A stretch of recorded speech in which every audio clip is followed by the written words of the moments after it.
In the world of investing, there is a tax. It is a tax that is never voted on by Congress, never debated on cable news, and never appears as a line item on your brokerage statement. Yet, it is the most destructive, the most relentless, and the most insidious tax of all. It is a silent thief that operates in broad daylight, confiscating your hard-earned gains and systematically destroying the purchasing power you have spent a lifetime trying to build. Warren Buffett, the man who has compounded wealth more successfully than any human in history, understood this tax better than anyone. He didn't just understand it, he dedicated his entire life, his entire intellectual framework, to defeating it. He called it the Great Corporate Tax, a force more powerful than any legislature, and the single greatest enemy of the long-term investor. That tax is inflation. Most people think they understand inflation. They see it at the gas pump, they feel it at the grocery store. They think of it as prices going up, but this is a dangerously simplistic view. For the investor, for the saver, for anyone trying to build a future, inflation is not just rising prices. It is a constant, gravitational pull on the value of your capital. It is a headwind that turns a triumphant 10% gain in the stock market into a meager 3% advance in real-world buying power. It is the leak in the bucket of your life savings, a hole that grows larger and more voracious the longer you ignore it. To celebrate a nominal gain while your real wealth is being hollowed out is the financial equivalent of celebrating the speed of your car while you are driving it directly off a cliff. It is a catastrophic error in judgment, born from a fundamental misunderstanding of what money is and what a return truly represents. This is not a history lesson. This is an urgent operational briefing. The principles we are about to deconstruct are not academic theories. They are the strategic blueprints that Warren Buffett used to build Berkshire Hathaway into a $500 billion fortress, an economic arc designed to sail through any inflationary storm and emerge stronger on the other side. What he discovered, and what you will learn, is that in an environment where the very currency you count your wealth in is being devalued, there are only two types of businesses in the world. There are those that are systematically crushed by inflation, their profits revealed to be phantom illusions, and their capital base consumed as if by a ravenous fire. And then there are the rare precious few. The businesses that possess a specific and potent combination of two economic superpowers: the ability to raise their prices without losing their customers, and the operational structure that requires very little new capital to function. These businesses, and only these businesses, are the true sanctuaries for wealth. They don't just survive inflation, they metabolize it, turning rising prices from a threat into a source of ever-increasing profit and power. What you are about to receive is a new lens through which to view every investment you will ever make. It is a framework to stress-test your current portfolio, to separate the future winners from the guaranteed losers. It is a guide to reallocating your capital not just for growth, but for the preservation of its fundamental power. This is the antidote to the great deception of nominal returns. This is the intellectual arsenal required for building wealth in the 21st century. The journey begins with a fundamental shift in perception, a conscious decision to stop counting the paper currency in your account and start measuring the one thing that truly matters: your power to command goods and services in the real world. This is the first and most crucial step towards achieving genuine financial security, and it all starts by understanding the nature of the invisible thief. The first pillar of this entire philosophy is the stark, and for many, uncomfortable recognition of this invisible thief. It is about fundamentally redefining the very concept of return. It is about shattering the money illusion that holds 99% of investors captive. We are conditioned from birth to see a larger number as a better number. A $10 bill is better than a $5 bill. $1 million net worth is better than a $500,000 net worth. But in an inflationary world, this simple arithmetic is a dangerous lie. The true measure of your wealth is not the number of digits on a screen, but what those digits can acquire. A return is not a return unless it has outpaced the rate at which your currency is losing its value.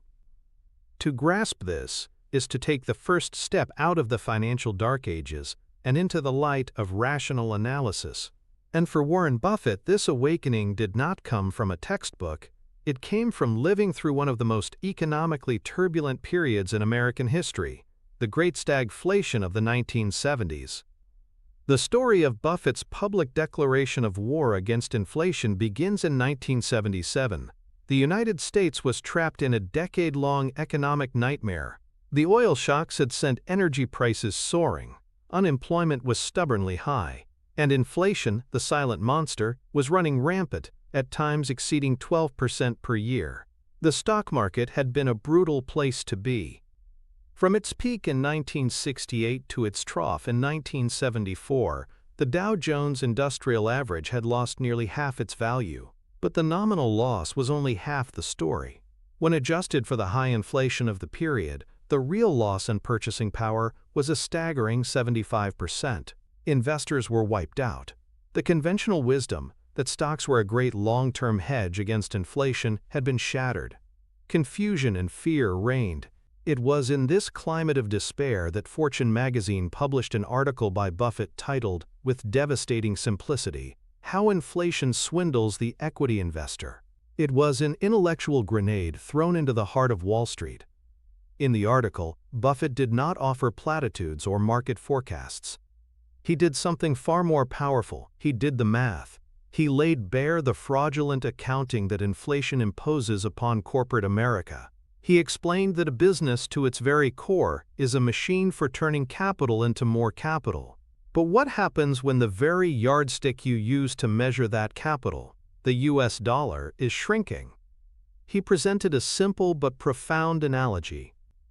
Imagine a business that started the year with $10 million in assets. Over the year, it earns a profit of $1 million, a respectable 10% return on its capital. The shareholders are pleased. The CEO is praised. But, Buffett argued, if inflation for that year was also 10%, the reality is that the business has not made a single dollar of real progress.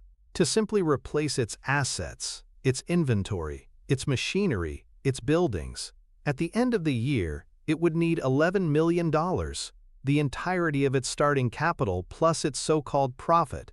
The $1 million in profit was not a gain. It was merely a maintenance fee levied by inflation.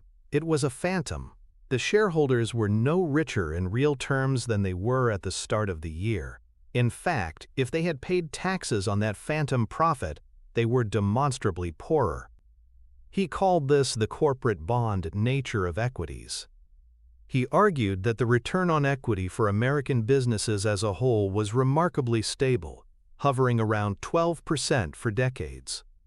If you viewed this 12% as the coupon on a bond, you could see the problem clearly.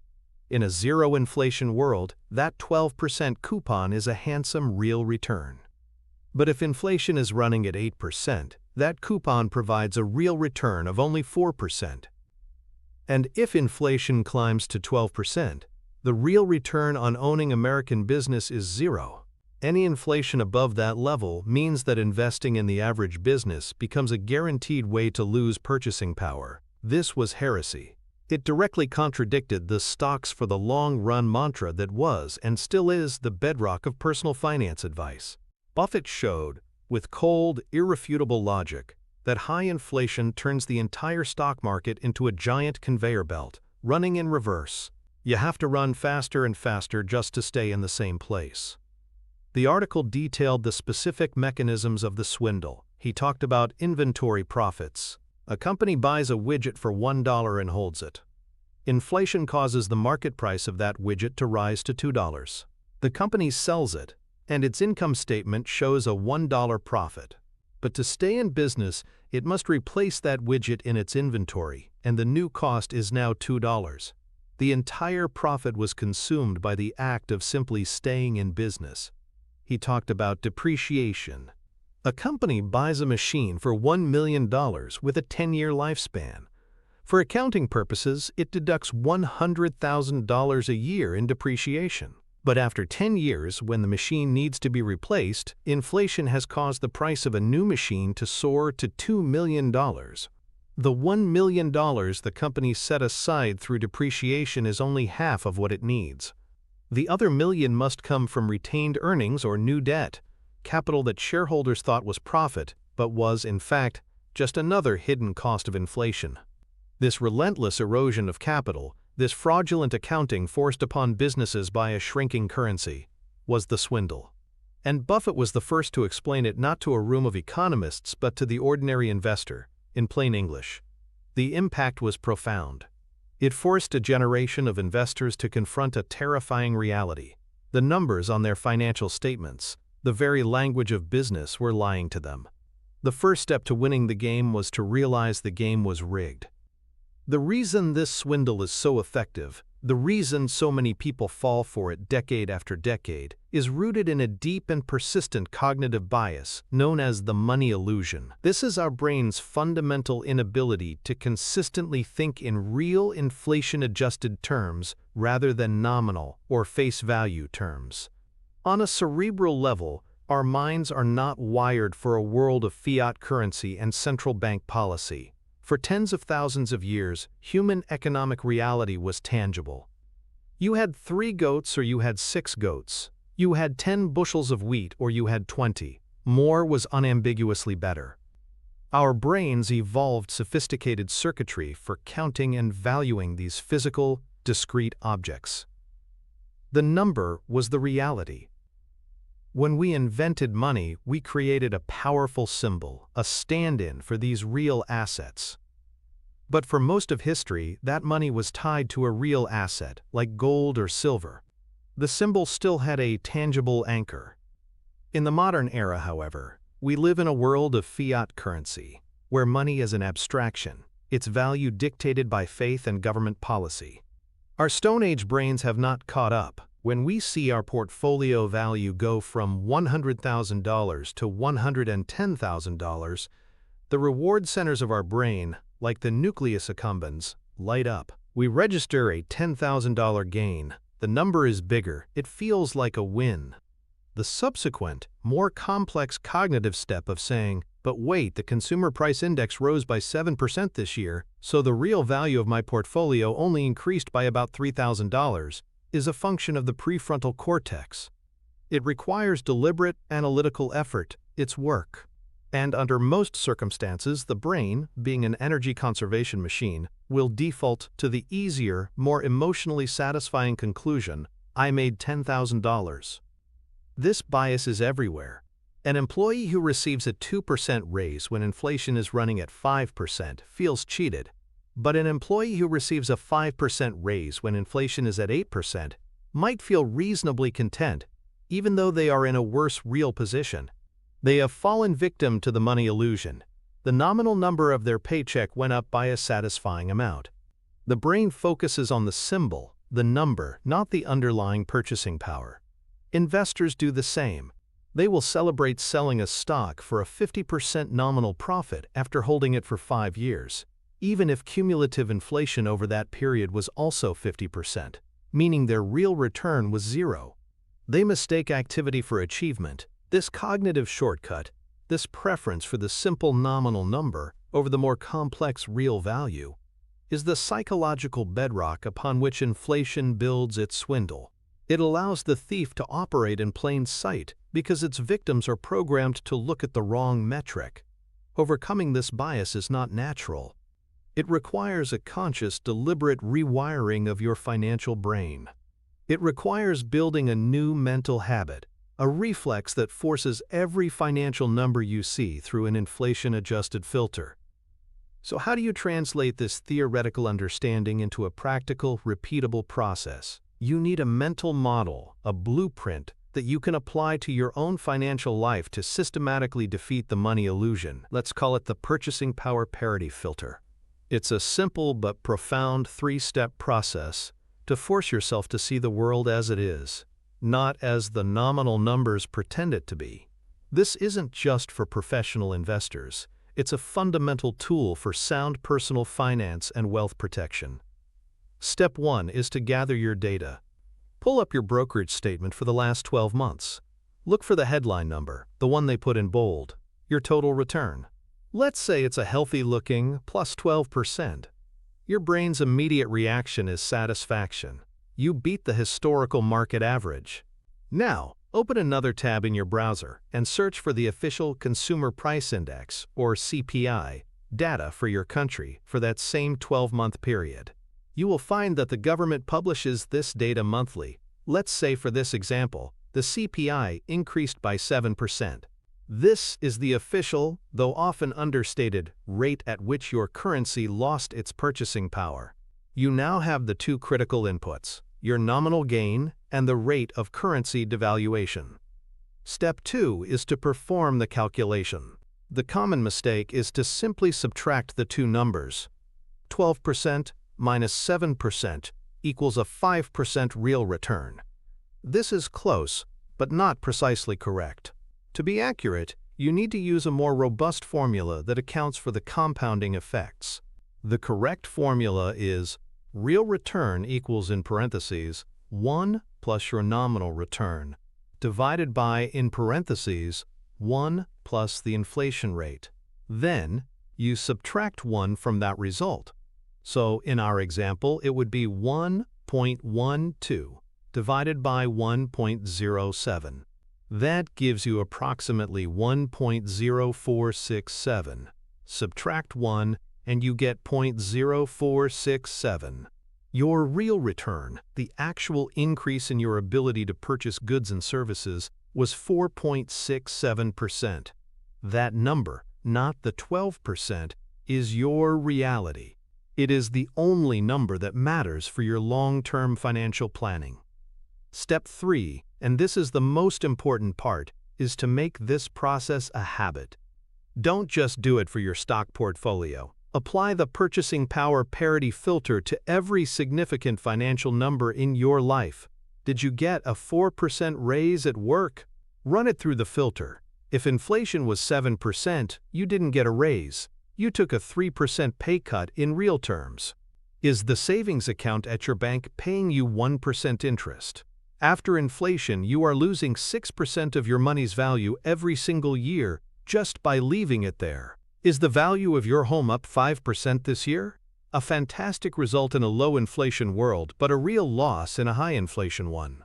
By repeatedly and consciously performing this simple calculation, you are training your brain. You are building a new neural pathway. You are overriding the primitive instinct to fall for the money illusion. Over time, it becomes second nature. You will no longer be capable of seeing a nominal return without instinctively asking, but what was it in real terms? This mental shift is the foundation of becoming an intelligent investor. It is the difference between being a participant in the market and being a victim of it. To truly appreciate the power of Buffett's approach, we must dedicate time to exploring the opposite path, the road traveled by 99% of market participants. This is the path of the nominal gain chaser. This individual is intelligent, they read the financial news, they have a brokerage account, but their entire operating system is corrupted by the money illusion. Their story is a tragedy of wasted effort and squandered opportunity. The nominal gain chaser experiences a bull market. Perhaps a technology stock they own soars by 30% in 6 months. A feeling of euphoria sets in. They are a genius.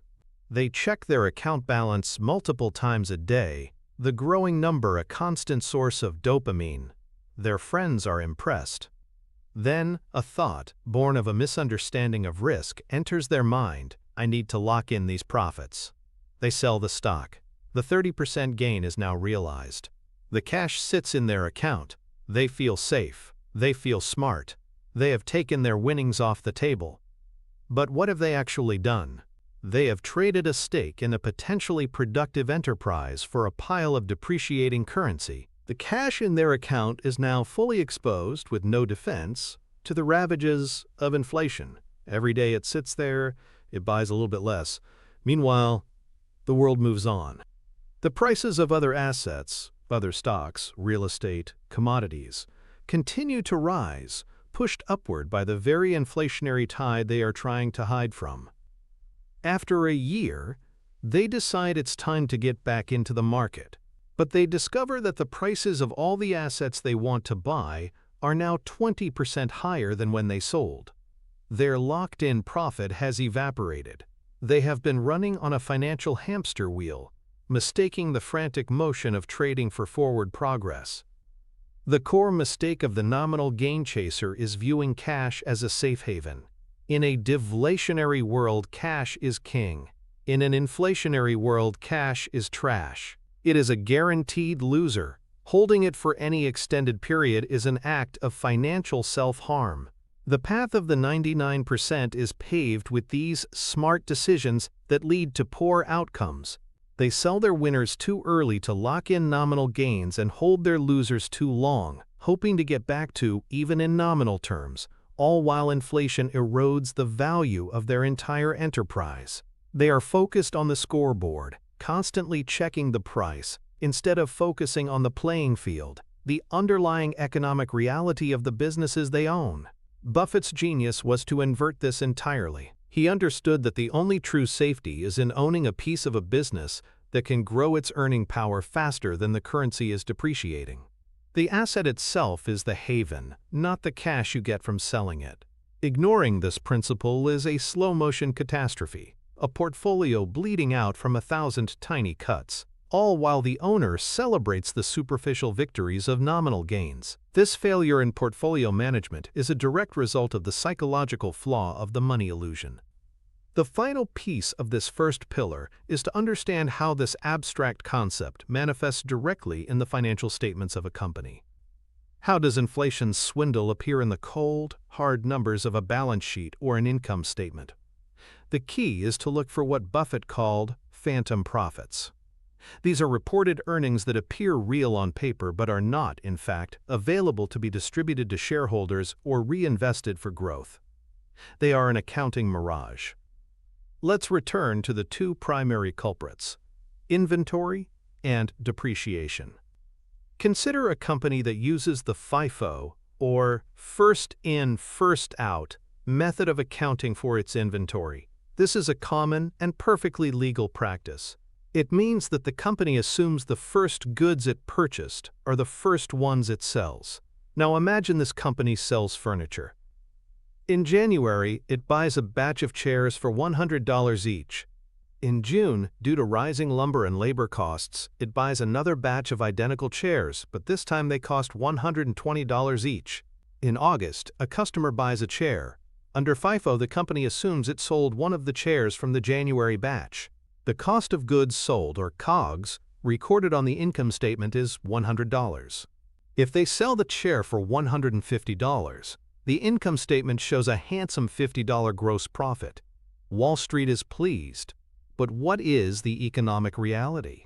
To replace that chair in its inventory, to stay in business, the company must now spend $120, the current market price. Of the $50 of reported profit, $20 was not a profit at all. It was the inflationary increase in the cost of simply maintaining its inventory. It was a phantom. This $20 cannot be paid out as a dividend. It cannot be used to buy back shares. It is already spent, earmarked for survival. For companies and industries with slow-turning inventory and volatile input costs, this can turn a seemingly profitable business into a cash-burning machine. The same logic applies with even greater force to depreciation on the balance sheet. A company builds a factory for $100 million. Let's say it has a 25-year useful life. The company will depreciate this asset, charging $4 million a year against its earnings. This $4 million is a non-cash charge. The company isn't actually spending it. It's an accounting concept meant to reflect the gradual wearing out of the asset. After 25 years, the company has accumulated $100 million in depreciation charges, and the factory is fully depreciated on the books. But now, it needs to be replaced. In a world with even a modest 3% average inflation, the cost to build a new, identical factory after 25 years won't be $100 million. It will be over $200 million. The depreciation charges have only covered half the replacement cost.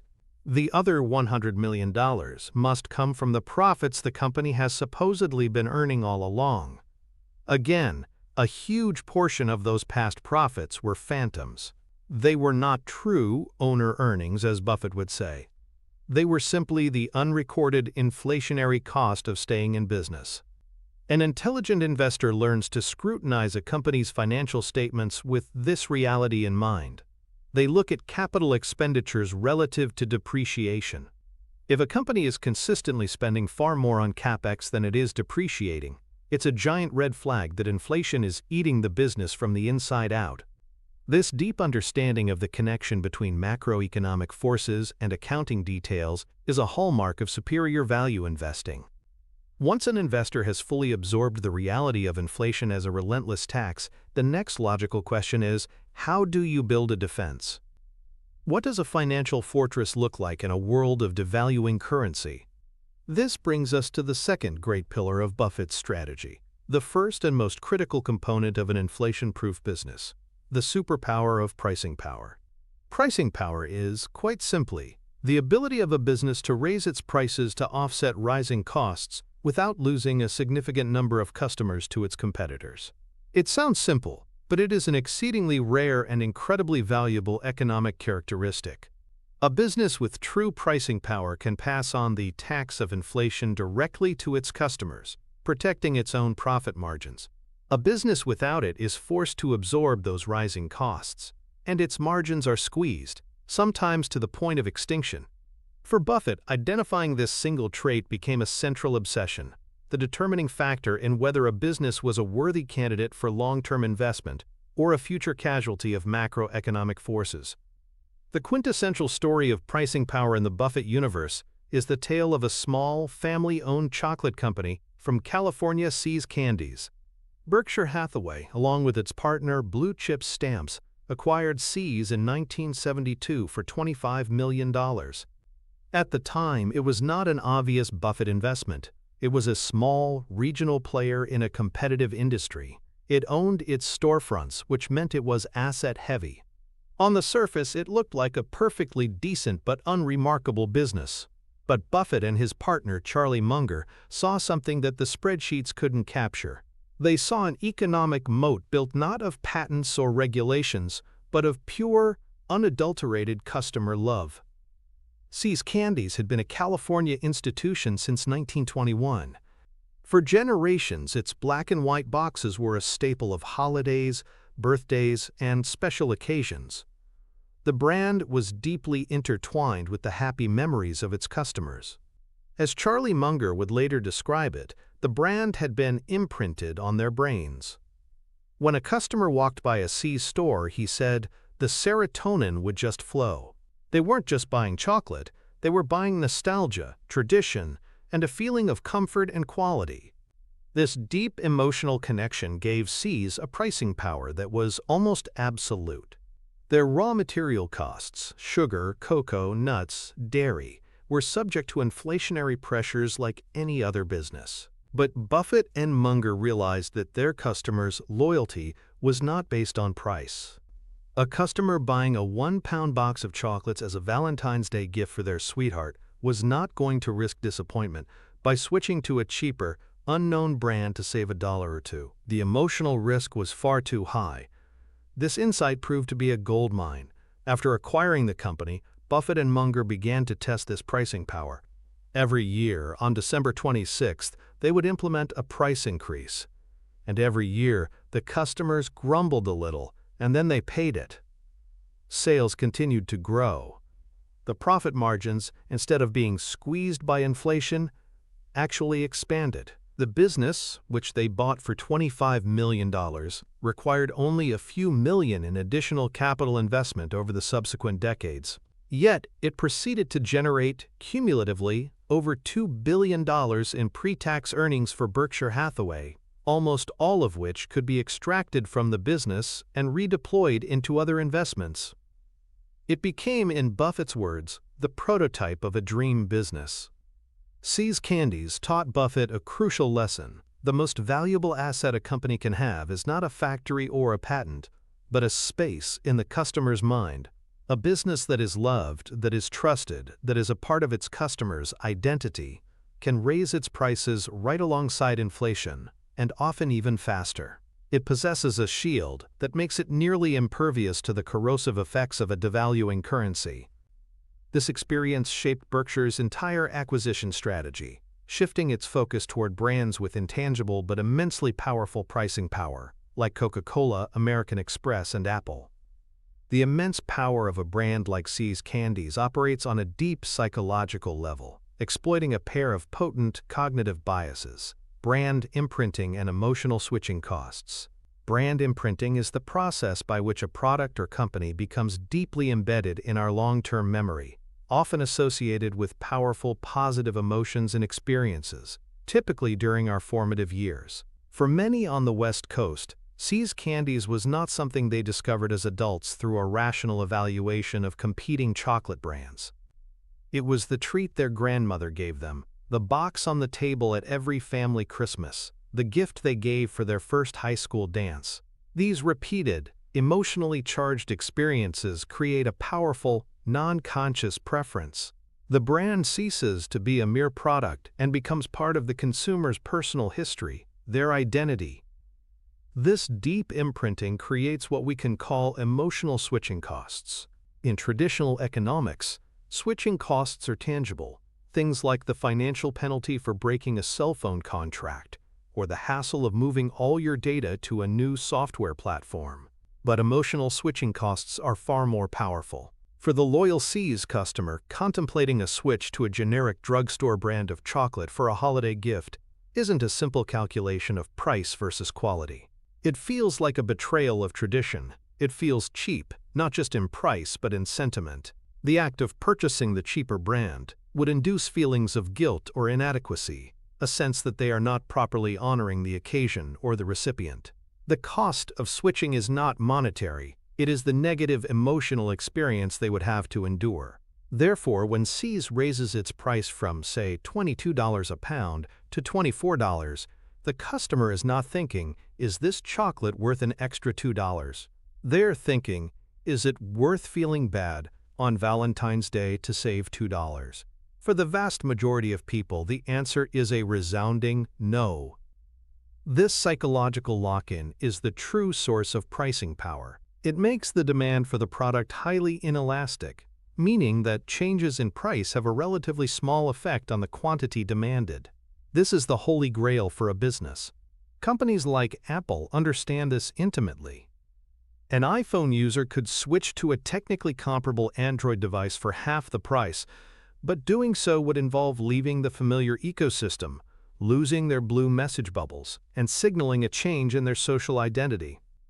The emotional and social switching costs are enormous. Buffett's genius was in recognizing this form of economic moat long before the term behavioral economics was fashionable. He understood that the most durable monopolies are not the ones granted by governments, but the ones that exist inside the consumer's head. These are the businesses that can confidently raise prices year after year, turning inflation from an enemy into a silent partner in their profitability. So how can an ordinary investor, without the benefit of a private meeting with management, identify this elusive quality of pricing power? You need an analytical tool, a mental model we'll call the toll booth test. Imagine a business as a bridge over a river. A commodity business is like a rickety wooden bridge with 10 other bridges right next to it. If it tries to charge a toll, everyone will simply use one of the free bridges. But a business with pricing power is a magnificent, exclusive bridge, the only way to get where you're going. It owns the crossing. It can charge a toll, and people have no choice but to pay it. The toll booth test is a 4-part framework to determine if a company truly owns its bridge. First is the annual price hike question. Go to the company's investor relations website and pull up their last 10 annual reports or shareholder letters. Read them carefully. Is management talking about their ability to raise prices? Do they mention price realization or revenue per unit increasing consistently? A company with real pricing power is proud of it and will often boast about it. A company in a brutal, competitive industry will talk about market share, volume growth, and efficiency, all code words for a business that cannot control its own prices. Look for a pattern of small, consistent, annual price increases. This is the sign of a confident toll booth operator. Second is the customer outrage simulation. This is a thought experiment. Imagine the company announced a 10% price increase across the board tomorrow morning. What would the reaction be? Would customers flood social media with outrage, post videos of themselves destroying the product, and immediately switch to a competitor? Or would they grumble for a day, complain to their friends, and then quietly pay the new price because the product is too integral to their lives or identity to give up? Think of the difference between a generic regional airline raising its baggage fees versus Apple raising the price of the next iPhone. The former incites rage and brand damage. The latter is met with grudging acceptance and record sales. If the business can survive the outrage simulation, it has a strong moat.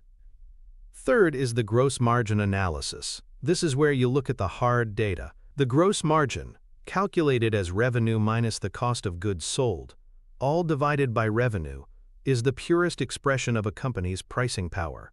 It shows how much profit the company makes on each dollar of sales, before administrative and other costs. A business with durable pricing power will have high and stable, or, ideally, expanding gross margins over a long period, like a decade or more. If you see a company whose gross margins are erratic, or in a long-term decline, it's a giant red flag. It means their costs are rising, and they are powerless to pass those increases on to their customers. Their bridge is crumbling. Finally, there's the brand as an ingredient test. This is the highest and most powerful form of pricing power. It occurs when a company's brand is so trusted and so dominant that it becomes a necessary ingredient in its customers' success. Think of Intel Inside. For years, computer manufacturers paid a premium for Intel chips not just because of their performance, but because the Intel Inside sticker on the laptop was a mark of quality that helped them sell more laptops. Think of Moody's or Standard & Poor's. A corporation that wants to issue bonds must pay them for a credit rating, because investors will not buy the bonds without that stamp of approval. When your business becomes a toll booth that other businesses must pay to cross, you have achieved the ultimate economic moat, one that is almost guaranteed to thrive during an inflationary period. This kind of diligent qualitative and quantitative analysis is the core of an intelligent investor's process for building a portfolio designed for long-term wealth protection. To fully grasp the strategic brilliance of owning a toll booth business, we must examine the grim reality of its opposite, the commodity business trap. This is the path of the 99%, the siren song of industries that look impressive on the surface but are economic quicksand for the investor. The investor or entrepreneur caught in this trap has fallen in love with a business that produces something undifferentiated, something where the only basis for competition is price. Think of an airline, a steel mill, a textile manufacturer, a commodity farmer. These are price takers, not price makers.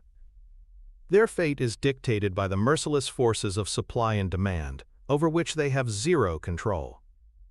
Let's narrate the life cycle of a commodity business during a period of high inflation. The year begins and the company, let's call it Generic Steel Corp., is moderately profitable. Then, inflation begins to accelerate. The cost of its primary inputs, iron ore, coking coal, electricity, starts to rise. Its unionized workforce demands a significant wage increase to keep up with the cost of living. The company's costs are now 10% higher than they were 6 months ago. The CEO of Generic Steel Corp calls a meeting. The obvious solution is to raise the price of their steel by 10% to protect their margins. They make the announcement, but the next day, their biggest customer, a major automaker, calls. The automaker informs them that a competitor, Cheaper Steel Inc., is still selling at the old price. If Generic Steel Corp doesn't match that price, the automaker will take its entire billion-dollar contract to the competitor. Panic sets in. The CEO is forced to roll back the price increase. Now the company is trapped. Its costs are permanently higher, but its selling price is fixed by the cheapest, most desperate competitor in the market. Its profit margins, the lifeblood of the business, are squeezed. What was once a 5% margin becomes a 2% margin, then 0, then negative. To survive, the company takes on debt to cover its operating losses. It cuts back on maintenance to save cash. Its equipment becomes less reliable. Its quality suffers. The company is now in a death spiral. Every dollar of revenue it generates requires more and more capital just to produce, and it earns less and less profit on that revenue. The investor who owns shares in generic Steel Corp watches in horror as the stock price collapses. They may have bought into the narrative of building the backbone of America, but the economic reality is that they bought a ticket on a sinking ship. This is the inevitable fate of the price taker in an inflationary world. It's a game that is rigged for them to lose, a catastrophic failure in asset allocation driven by an inability to distinguish between a real business and a commodity operation. The direct financial consequence of this dynamic, the difference between a price maker and a price taker, is starkly visible on the company's income statement. The crucial metric, as we discussed, is the gross margin. Let's make this tangible with two simplified hypothetical companies. First, we have Brand Co., a company with immense pricing power, like See's Candies. Second, we have Commodity Co., our friend from the steel industry. In year one, both companies have identical, simplified income statements. They each have $100 in revenue and $80 in cost of goods sold, COGS. This gives them a gross profit of $20 and a gross margin of 20%. Now, let's introduce a year of 10% inflation. The input costs for both companies, raw materials, labor, energy, rise by 10%. Their COGS now increases from $80 to $88. Here is where their paths diverge catastrophically.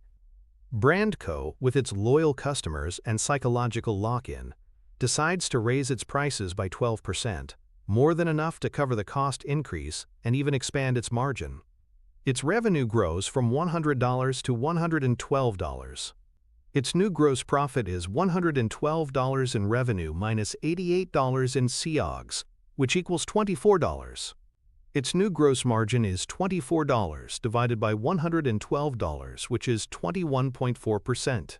In a year of high inflation, Brand Co. not only protected its profitability, it actually increased its margin. It converted inflation into additional profit. Now look at Commodity Co. It is trapped. The best it can do in its hyper-competitive market is raise prices by a meager 3%. Its revenue grows from $100 to $103.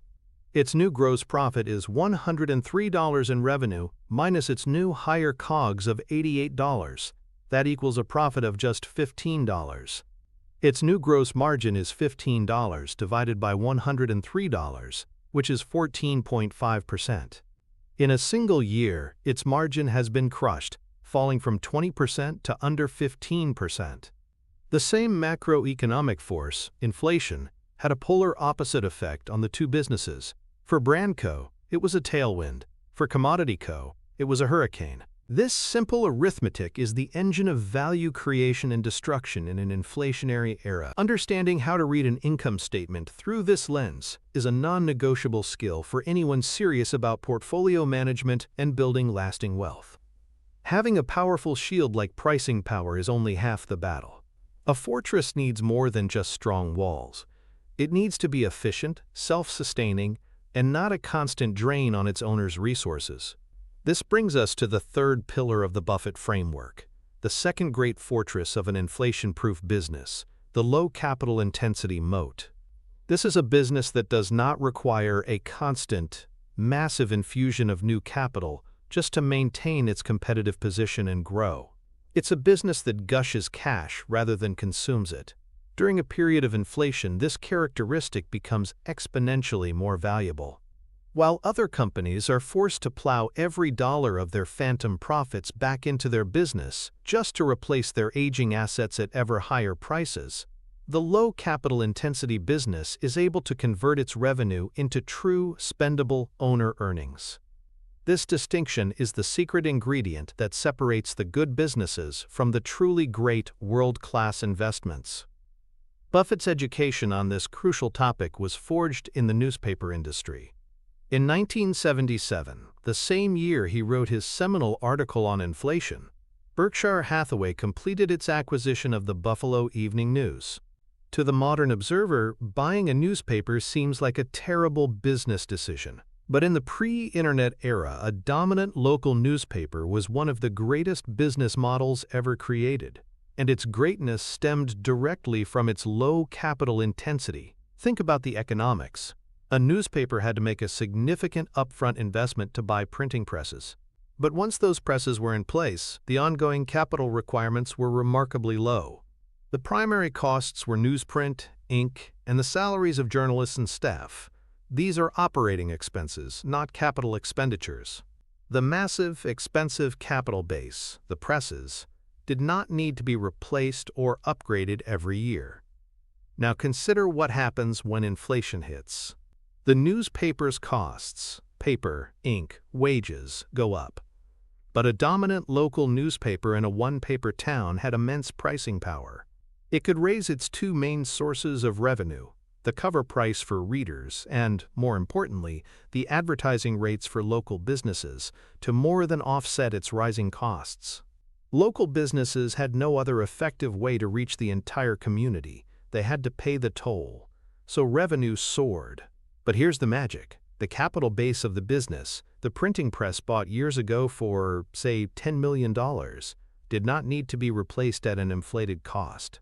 The business could handle a massive increase in dollar-denominated revenue and profit without requiring a massive increase in its capital investment. The result was a torrent of free cash flow. The profits were real, not phantoms destined to be reinvested in the business. This cash could be pulled out and used by Buffett to acquire other businesses, like See's Candies or insurance companies. Buffett brilliantly contrasted this with a business like a steel company or a heavy manufacturer. Such a company might also be able to raise its prices during inflation, but it faces a terrible problem. Its massive, expensive machinery is constantly wearing out. It has to be replaced, and in an inflationary environment, the cost of that replacement machinery is soaring. So the steel company's depreciation charges, based on the original historical cost of its equipment, are woefully inadequate. All of its reported profits, and then some, are consumed by the act of simply staying in business, of running on what Buffett called the capital treadmill. The business may be growing its revenues and its assets, but the per-share value for the owner is going nowhere, or even backward. The Buffalo Evening News, by contrast, was an economic fountain. It required little and produced much. This experience solidified a core tenet of Buffett's philosophy. The best businesses are those that require brains, not capital. They are businesses whose value resides in an intangible asset, a brand, a patent, a dominant market position, rather than in a mountain of property, plant, and equipment that is constantly being devoured by inflation. This is the essence of building true, sustainable wealth. Why do so many investors and executives fall in love with these capital-intensive, value-destroying businesses? The answer lies in a powerful combination of psychological biases, primarily the endowment effect and the sunk cost fallacy. The endowment effect is our tendency to overvalue something simply because we own it. A CEO who has spent his entire career in the steel industry, who walks through his giant, roaring factories every day, develops a deep emotional attachment to those physical assets. He sees them not as a collection of depreciating machinery with a certain return on investment, but as a testament to his power and importance. The factory is part of his identity. He owns this massive, tangible thing, and therefore, in his mind, it is more valuable than it appears on a spreadsheet. This is compounded by the sunk cost fallacy, which is the irrational belief that you must continue to invest in a project or an asset because you have already invested so much in it. The capital-intensive business is a perfect breeding ground for this fallacy. The company has already spent billions of dollars on its factories. When it comes time to decide whether to spend another billion on an upgrade, the rational question should be, what is the future return on this new billion-dollar investment? But the human brain, clouded by the sunk cost fallacy, asks a different question. If we don't make this investment, won't our previous billions be wasted? This emotional framing makes it almost impossible to make the rational decision. which might be to shut down the factory and liquidate the assets. Instead, good money is thrown after bad, decade after decade. The executives are trapped, compelled by psychology to keep feeding the capital-eating monster they have created. Warren Buffett, operating from a state of almost pure rationality, is immune to these biases. He feels no emotional attachment to a factory or a fleet of airplanes. He views a business as nothing more than a stream of future cash flows. He is perfectly happy to own businesses that are almost invisible, with no grand headquarters or sprawling industrial parks. A company like See's Candies or Moody's, the credit rating agency, is beautiful to him precisely because it is asset-light. Its value is not on the balance sheet under property, plant, and equipment. Its value is in its brand, its reputation, its market position, intangible assets that do not need to be replaced at inflated prices and are not subject to depreciation. He is playing a different game, focused entirely on economic efficiency rather than physical size or industrial grandeur. This detachment from the emotional appeal of tangible assets is a critical psychological advantage that allows him to sidestep the capital traps that ensnare so many others. It is a key element of his strategy for financial security. Translating this principle into a workable tool for the individual investor requires a simple but powerful metric, the CapEx to profit ratio. This calculation cuts through the accounting noise and reveals the true capital intensity of a business. It tells you how much of a company's hard-won profit must be immediately plowed back into the business, just to keep the lights on and the machinery running. It is a vital check for anyone focused on retirement planning or long-term capital preservation.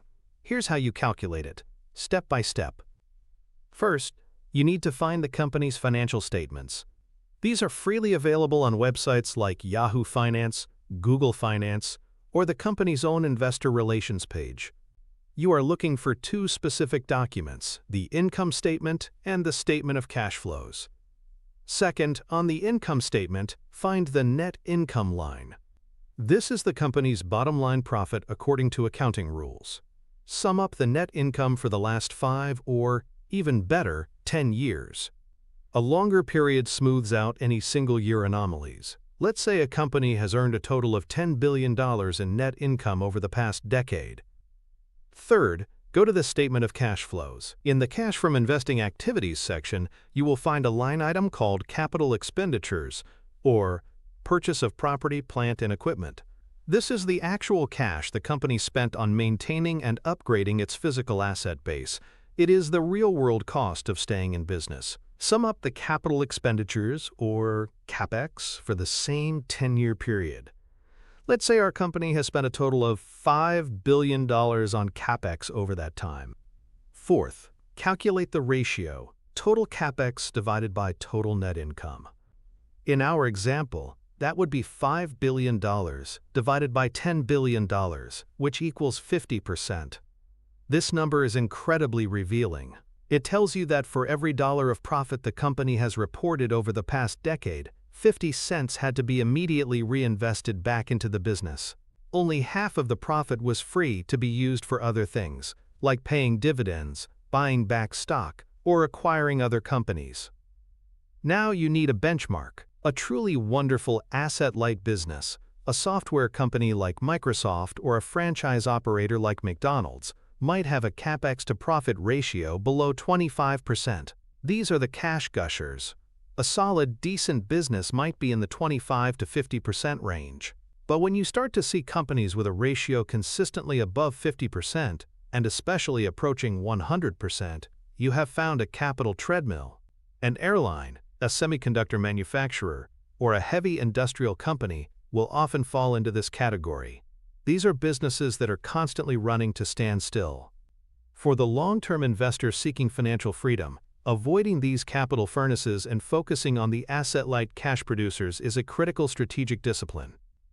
The antithesis of Buffett's approach is embodied by the growth for growth's sake CEO. This is a common archetype in corporate America, an executive whose primary motivation is not to increase the per-share intrinsic value of the business, but to build the largest possible empire. Their focus is on top-line revenue growth, market share, and the size of their asset base. They are celebrated on the covers of business magazines for their bold vision and massive expansion projects. Wall Street analysts, who are often compensated based on deal flow, cheer them on. But for the shareholder, this kind of leadership, especially in a capital-intensive industry during an inflationary period, is an absolute disaster. Imagine the CEO of a large industrial conglomerate. Their company is constantly in the news, announcing the construction of a new $2 billion factory in Texas, the acquisition of a European competitor with an aging fleet of machinery for $3 billion, the launch of a new product line that will require a $1 billion retooling of their existing plants. The company's revenue is growing at 15% a year. Its asset base is ballooning. The CEO's compensation, which is often tied to these metrics, soars. But beneath the surface, a tragedy is unfolding. The inflation rate is 7%. The cost of steel, concrete, and labor for the new factory is skyrocketing, leading to massive cost overruns. The debt taken on to fund these expansions is at a higher interest rate, as the central bank raises rates to fight inflation. The return on the new capital being invested is pitifully low, often below the company's cost of capital. The business is like a leaky bucket being filled with a fire hose. A tremendous amount of capital is being poured in, but it is leaking out through poor returns and inflationary cost increases just as fast. The shareholder, the actual owner of the business, is being diluted. The company is getting bigger, but the value of each individual share is stagnant or declining. The CEO is winning, but the owner is losing. This obsession with size over profitability, with activity over accomplishment, is a direct path to value destruction. It is a failure of executive decision-making, driven by ego and misplaced incentives. The intelligent investor learns to be deeply skeptical of grand, capital-intensive expansion plans, understanding that true value creation often comes from quiet, boring businesses that require very little capital and generate mountains of cash. The financial story of a capital-intensive business is written on its statement of cash flows and its balance sheet. This is where the damage becomes undeniable. On the statement of cash flows, you will see a large and growing number for cash from operations. This looks good. But right below it, you will see an equally large and growing number for capital expenditures, which is a cash outflow. The free cash flow, which is calculated as cash from operations minus CapEx, is often tiny or even negative. This business is a treadmill in plain sight. All the cash it generates from its customers is immediately consumed by the need to maintain its bloated asset base. On the balance sheet, this manifests in two ways. The property, plant, and equipment, PP&E, line item under assets will be enormous and constantly growing. And on the other side of the ledger, under liabilities, you will often find a correspondingly large and growing long-term debt figure. The company is borrowing money to fund its capital spending habit. This creates a dangerous feedback loop in an inflationary, rising interest rate environment. The cost of servicing that debt increases, putting further pressure on profits. The ultimate metric to diagnose this disease is return on invested capital, or ROIC. ROIC is calculated as the company's net operating profit after tax, NOPAT, divided by its total invested capital, which is essentially the debt and equity used to fund the business. A high and stable ROIC is the sign of a great business. A capital-intensive business struggles immensely to maintain a high ROIC during inflation. The denominator of the equation, invested capital, is constantly being pushed higher as the company has to replace its assets at inflated prices. The numerator, NOPAT, is being squeezed by rising costs. The result is a declining ROIC, a clear signal that the company is becoming less and less efficient at turning a dollar of capital into a dollar of profit.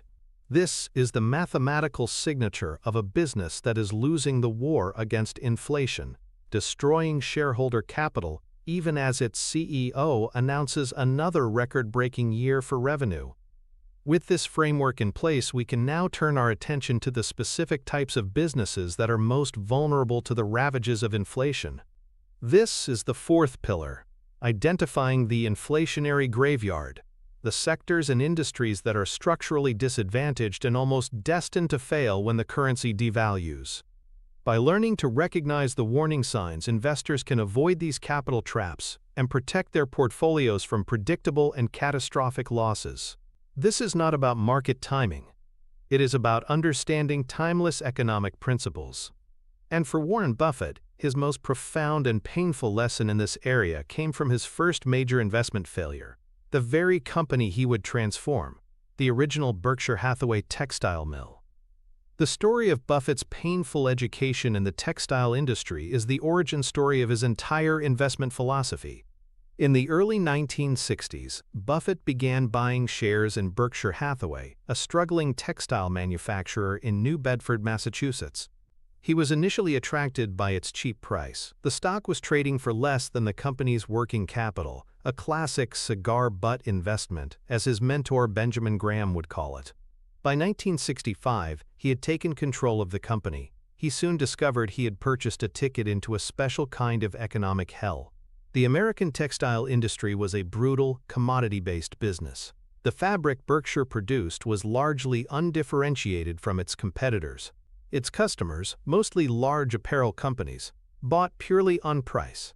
This meant Berkshire had absolutely zero pricing power. Worst, the business was intensely capital-intensive. It required a constant stream of investment in new, expensive looms and machinery just to keep up with more efficient competitors, both domestic and foreign. When inflation began to accelerate in the late 1960s and 1970s, this combination proved fatal. The cost of new looms, often imported from Switzerland or Germany, skyrocketed. Meanwhile, the price Berkshire could charge for its finished textiles was held down by a flood of cheap imports from countries with lower labor costs. The business was caught in a vice. Buffett would later describe the terrible dynamic. The domestic textile industry is a classic case of a business that has to keep pouring in more and more capital to stay competitive, and gets a lousy return on that incremental capital. He would approve the purchase of $1 million loom, and the company's financial projections would show a decent return. But a few years later, a competitor would buy an even better loom, and the supposed competitive advantage would vanish. It was a race to the bottom, funded by shareholder capital. Buffett poured millions of dollars from his other, better investments into trying to keep the textile operations afloat. It was, in his words, a monumental mistake. For 20 years, he fought the grim economics of the industry before finally closing the textile operations for good in 1985. The experience was painful, but it was also the most valuable lesson of his career. It burned into his mind the critical importance of avoiding commodity businesses with high capital needs. It taught him that it is far better to buy a wonderful business at a fair price than a fair business at a wonderful price. The inherent economics of the business itself are far more important than the valuation you pay. The textile mill was the crucible that forged his mature investment philosophy, the failure that provided the intellectual foundation for his future decades of success. It was a masterclass in capital preservation taught through the painful experience of capital destruction. Why do so many investors repeatedly fall into these traps? Why do they continue to pour money into industries with demonstrably terrible economics? The answer can often be found in the workings of the availability heuristic and the narrative fallacy. The availability heuristic is a mental shortcut where we overestimate the importance of information that is easily available and readily comes to mind. Capital-intensive businesses, airlines, auto manufacturers, heavy industry, are highly visible. We see their products every day. We fly on their planes, drive their cars, see their factories alongside the highway. Their presence in our physical world makes them seem more important, more permanent, and more worthy of investment than they might actually be. An invisible business, like a credit rating agency or a royalty company, simply doesn't have the same mental real estate, even if its economics are vastly superior. This is amplified by the narrative fallacy, a term coined by Nassim Nicholas Taleb to describe our tendency to create and believe in simple, coherent stories to explain complex realities. Industries like airlines and manufacturing lend themselves to powerful narratives. They are about connecting the world, building America, powering the future. These stories are emotionally appealing and easy to grasp. Investors fall in love with the story of the business, ignoring the brutal numbers on the financial statements. The story of a plucky new airline taking on the legacy carriers is far more exciting than the story of a company that sells sugary brown water or owns a portfolio of insurance contracts. The narrative fallacy leads investors to overweight the story and underweight the economic reality.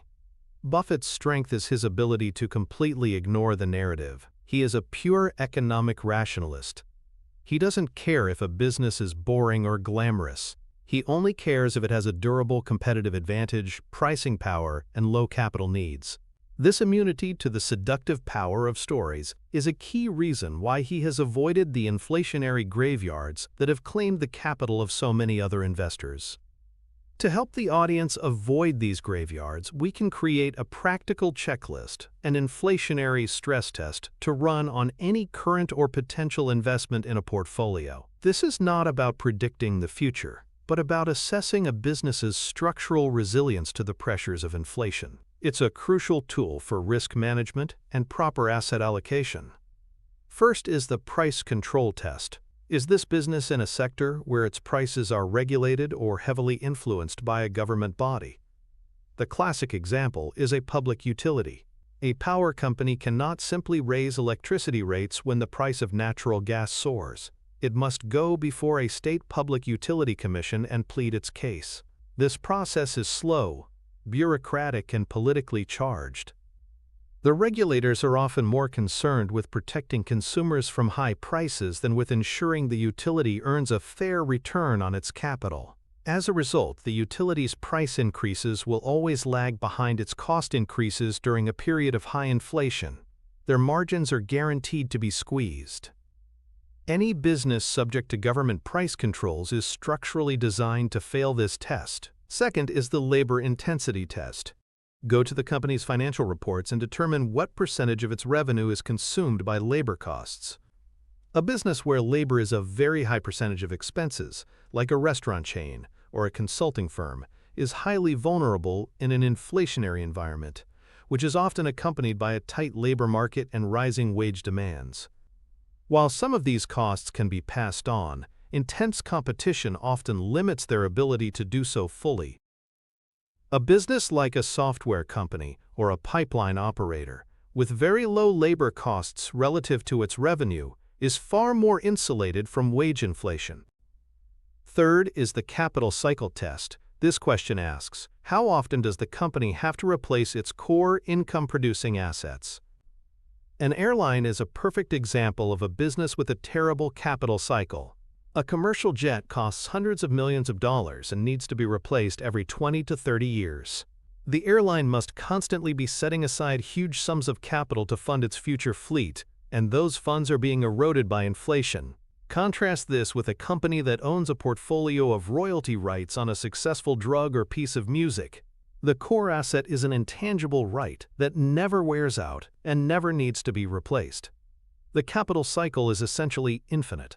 The shorter and more expensive a company's capital cycle, the more vulnerable it is to inflation. Finally, there is the, quote, customer concentration test. Does the company sell its products to a small handful of very large, very powerful customers? Think of an auto parts manufacturer that sells 70% of its output to just 3 giant automakers. In this situation, the power dynamic is completely skewed.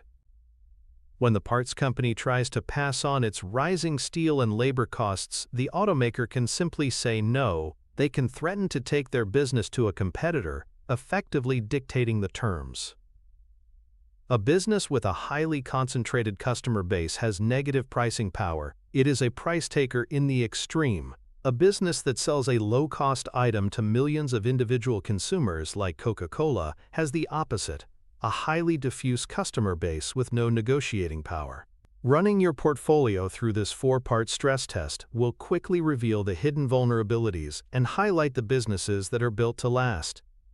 The final element of this pillar is to deconstruct the traditional and, in an inflationary environment, deeply flawed advice given to the most conservative investors, particularly retirees. This is the path of the bonds and utilities retiree. For decades, the standard prescription for those seeking financial security in their later years was to build a portfolio dominated by high-quality government and corporate bonds and high dividend-paying utility stocks. The logic was simple. Bonds provide a predictable, fixed-income stream, and utilities offer a steady, reliable dividend, acting as a bond proxy. This was considered the epitome of safe, responsible retirement planning. In an inflationary world, this safe portfolio becomes a guaranteed loser in real terms. Let's start with bonds. A bond is a contract that promises to pay you a fixed coupon, a set number of dollars each year. If you buy a 10-year bond with a 4% coupon, you will receive $40 a year for every $1,000 you invest. If inflation is at 2%, you are earning a real return of 2%. But if inflation surges to 7%, you are now losing 3% of your purchasing power every single year, guaranteed. The fixed nature of the bond's coupon, its greatest strength in a stable price environment, becomes its fatal flaw. You are locked into a stream of income that is constantly buying less and less. Now consider the utility stocks. They seem better because, unlike a bond, a stock is a piece of a business that can theoretically grow. But as we established with the price control test, utilities are structurally incapable of keeping up with inflation. Their costs for fuel, infrastructure, and labor are soaring, but their ability to raise rates is severely restricted. As their margins get crushed, the safety of their high dividend comes into question. They may be forced to fund the dividend by taking on more debt, or worse, by cutting back on essential maintenance, leading to long-term operational problems. Eventually, they may have no choice but to cut the dividend, cratering the stock price and destroying the retiree's capital. The safe utility stock is revealed to be a fragile, highly leveraged business with no pricing power. This traditional retirement portfolio, a combination of assets guaranteed to lose purchasing power, and businesses whose economics are destroyed by inflation, becomes a wealth destruction machine. It is a tragic trap for those who can least afford to fall into one, a stark reminder that what is considered safe in one economic regime can be catastrophic in another. This brings us to the fifth and final pillar, the culmination of all these principles into a single, coherent operating system. This is the Berkshire Hathaway Blueprint, a masterclass in how to structure a corporate enterprise not just to survive inflation, but to use it as a source of strength.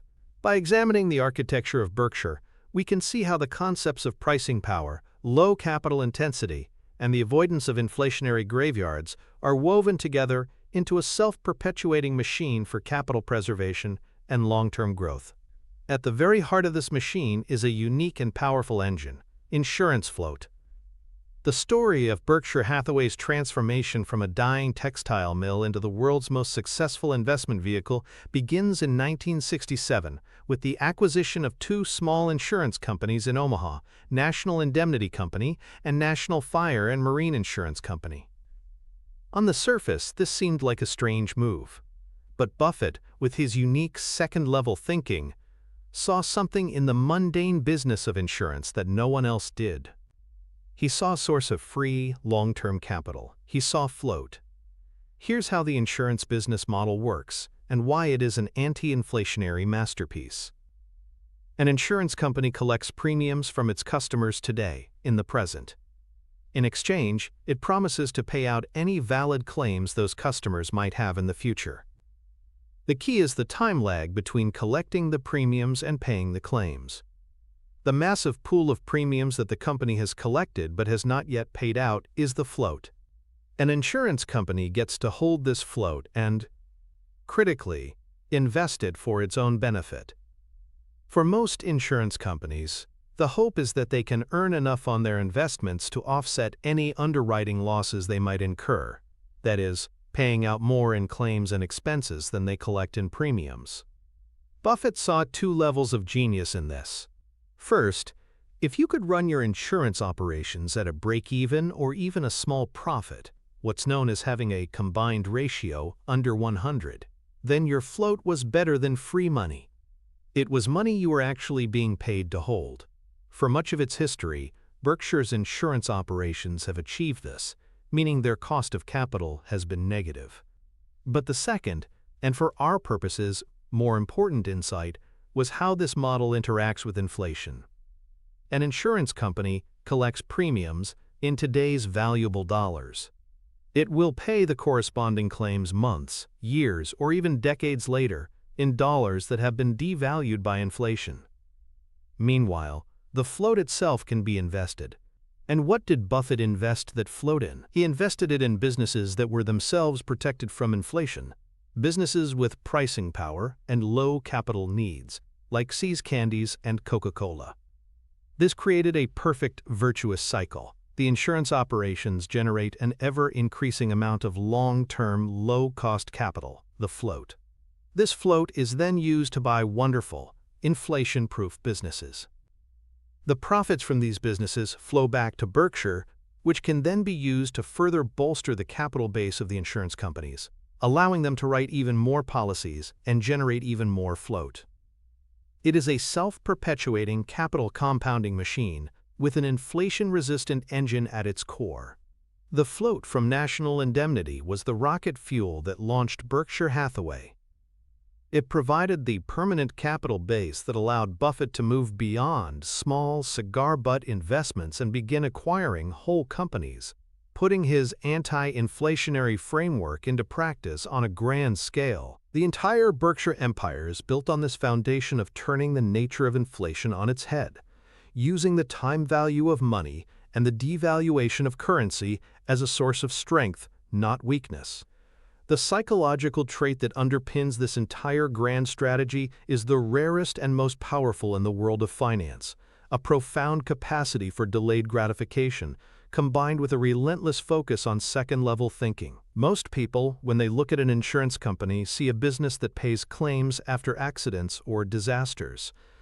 This is first-level thinking. It's accurate, but superficial. Warren Buffett looked at an insurance company and saw a mechanism for generating a zero-cost, long-term, tax-efficient pool of investable capital that benefits from inflation. This is second-level thinking. It's looking through the immediate and obvious to see the deeper, more powerful economic reality beneath. This entire approach is built on a willingness to sacrifice short-term, cosmetic gains for long-term, structural advantages. A typical CEO is obsessed with quarterly earnings per share. They might avoid an acquisition that is strategically brilliant but would cause a temporary dip in reported profits. Buffett could not care less about quarterly earnings. He is perfectly willing to report a lumpy, uneven stream of profits if it means he is maximizing the long-term per-share intrinsic value of the business. The acquisition of the insurance companies was a classic example. It was not a glamorous or immediately obvious move, but it was the single most important strategic decision in the company's history because it solved the problem of capital generation for the next 50 years. This ability to delay gratification is a psychological superpower. In a world that rewards short-term thinking, quick trades, and instant results, Buffett has built an empire on the principles of patience, discipline, and a time horizon that stretches into decades. He is not trying to win the game this quarter or this year. He is trying to win the game that is played over a lifetime. This long-term mindset allows him to ignore the market's manic mood swings, to step in and buy assets when others are panicking, and to hold on to his wonderful businesses through thick and thin. It is this psychological fortitude, this immunity to the pressures of the present moment, that has allowed him to execute his brilliant economic strategy so consistently for so long. It is a trait that cannot be learned from a textbook, but it is one that every serious investor must strive to cultivate. The beauty of the Berkshire Blueprint is that its core principles can be adapted and applied by an individual investor to their own financial life.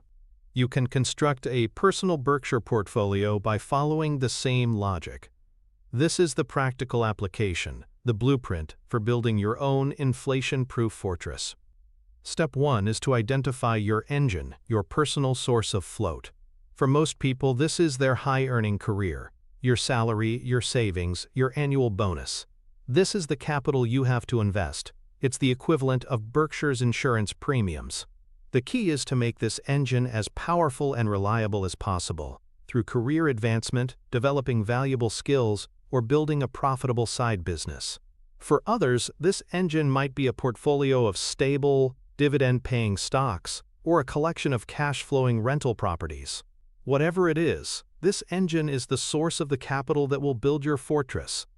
Step 2 is to deploy that capital into inflation-proof compounding machines. This is where you apply the lessons of the previous pillars.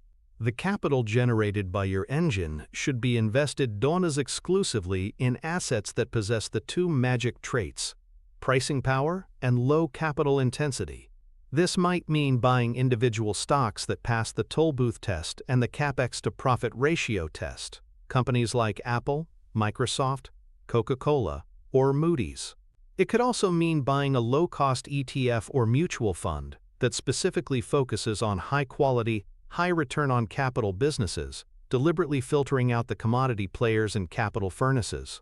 The goal is to populate your portfolio with See's candies, not textile mills. Step 3 is to create and maintain a capital-intensive avoidance list. This is an act of disciplined subtraction. You must be ruthless in selling or avoiding businesses that are stuck in the inflationary graveyard: airlines, utilities in unfavorable regulatory environments, heavy manufacturers with no brand, commodity producers. These have no place in a portfolio built for long-term capital preservation. Owning them, even as a small part of a diversified portfolio, is like deliberately adding lead to your bucket of gold. It serves only to drag down your long-term returns. Step 4 is to create the feedback loop. As your portfolio of compounding machines grows, it will begin to produce its own capital, in the form of dividends and capital gains. This capital should not be treated as spending money. It should be reinvested, following the same disciplined process, back into other qualified, inflation-proof assets. This creates a virtuous, self-perpetuating cycle. Your engine produces capital, which you use to buy assets. Those assets then begin to produce their own capital, which you use to buy even more assets. This is the heart of compounding, the engine that will drive you toward financial freedom and build a financial fortress that can withstand any economic storm. The path of the 99%, the antithesis to this disciplined approach, is the path of the diversification investor. This term was coined by legendary fund manager Peter Lynch to describe the tendency of investors to diversify their portfolios into oblivion, often into businesses they do not understand. The modern version of this is the investor who believes that true diversification means simply owning a little bit of everything, typically through a broad market index fund that tracks something like the S&P 500. While index funds can be a fine solution for many, the diversification mindset misunderstands what true intelligent diversification is. In an inflationary environment, owning the whole market means that for every wonderful inflation-proof business you own, like an Apple or a Microsoft, you are also forced to own a struggling, capital-intensive airline, a regulated utility with crushed margins, and an automaker facing intense competition and massive capital needs. You are deliberately diluting your exposure to the handful of truly great businesses by mixing them with a large number of mediocre or terrible ones. You are diversifying away from the very economic characteristics, pricing power, and low capital intensity that are most likely to drive outperformance over the long term. True diversification is not about owning a lot of different stock tickers. It is about owning a collection of assets whose underlying economic engines are exposed to different risks, but deliberately buying businesses that are structurally guaranteed to be destroyed by inflation, simply in the name of diversification, is not a strategy. It is a recipe for mediocrity at best and a significant loss of real purchasing power at worst. The Berkshire Blueprint is the opposite of this. It is a strategy of extreme concentration in a specific type of business, one that is built to last. It is a focused, disciplined approach that recognizes that in the world of long-term investing, a few great decisions are all that you need. Ultimately, the entire Berkshire Hathaway system is designed to maximize one single metric, the North Star that has guided Warren Buffett for over 50 years, the long-term, per-share growth of intrinsic value. Intrinsic value is not the same as stock price. which can fluctuate wildly based on market sentiment. Intrinsic value is the discounted value of the cash that can be taken out of a business during its remaining life. It is the true, underlying economic worth of the enterprise. Every decision Buffett makes is run through a simple filter. Will this action increase or decrease the long-term intrinsic value per share? The blueprint we have discussed is mathematically designed to achieve this. Using low-cost float to buy businesses with high returns on capital that require little new investment is the most efficient compounding machine imaginable. The cash generated by this collection of wonderful businesses can then be used in one of two ways to further enhance per-share value. It can be used to buy more wonderful businesses, increasing the overall earning power of the corporation. Or, if Berkshire's own stock is trading below its intrinsic value, the cash can be used to buy back its own shares. Buying back shares reduces the number of shares outstanding, meaning that each remaining shareholder now owns a slightly larger piece of the entire enterprise. It is a way of concentrating the ownership of these wonderful assets for the shareholders who choose to stick around. This entire system, from the float generation to the disciplined capital allocation to the opportunistic share repurchases, is a closed-loop, logical marvel, designed with the single purpose of defeating the hidden tax of inflation and maximizing real, long-term wealth for its owners. It is the final promise of a rational approach to investing in an often irrational world. You have made it to the end of this briefing. You have invested your time and your attention, and in return, you have acquired a powerful and permanent mental tool. You will never again look at a headline 10% gain in your portfolio as a simple victory. You will see it through the cold, hard, rational lens of purchasing power. You can now walk through the landscape of the market and distinguish, with clarity, between the businesses that are true creators of wealth and the businesses that are silent capital furnaces, burning your money just to stay alive. You understand the twin fortresses of pricing power and low capital intensity. This framework is your shield against the invisible thief of inflation. But this framework, this powerful defense against the hidden tax that destroys portfolios, is only one pillar in the vast intellectual architecture of Warren Buffett's mind. It is the master strategy for how he protects and tortoises grows existing wealth. But it begs a critical question. How did he achieve the velocity of wealth creation required to build such a fortress in the first place? How did a young man from Omaha, starting with almost nothing, generate the initial capital required to buy a national indemnity, a See's Candies, a Buffalo Evening News? The principles of capital preservation are a necessary condition for building wealth, but they are not sufficient. They are useless without the principles of capital generation. Understanding the hidden tax is step 1. Understanding the hidden engine that produced the initial stake to put that knowledge to work is the essential next step.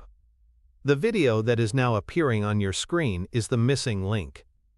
It is the bridge that spans the gap from being a brilliant analyst who can identify a great business to being a capital allocator who has the resources to act on that analysis. It is the next piece of the map, the one that connects the jot what to buy with the jot how to fund it. The average investor stops here. They have learned a valuable lesson in financial defense, and they feel more secure. But the serious student of wealth, the future capital allocator, knows that a fortress is worthless if you cannot fund its construction. The choice to click is not about watching another video. It is a declaration. It is a statement that you are not just here to protect what you have, but to build what you dream of. Continue your ascent.